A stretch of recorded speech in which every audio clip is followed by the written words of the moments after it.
My first movie job was at a scrappy little independent company that doesn't exist anymore.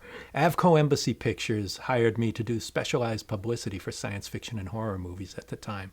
And so I was there in the early 80s to work on movies like Joe Dante's The Howling, John Carpenter's The Fog and Escape from New York, and David Cronenberg's mind-bending Scanners. Scanners is actually one of the few trailers that I helped to design. It didn't take much thought, though. We took a scene in its entirety and just played it through. I'd like to scan each of you in this room, as if the audience itself was in the conference room being addressed, and then playing it through to the infamous exploding head scene.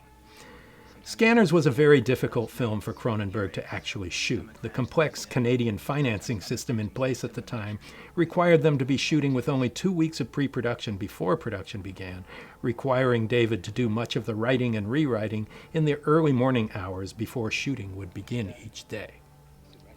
Cronenberg had seen Stephen Lack in a little low-budget Canadian indie called Rubber Bullets, where he played a real low-down street character who seemed perfect for the part of Cameron Vale, a guy born with scanner ability that had messed up his mind so badly that he had become a street derelict.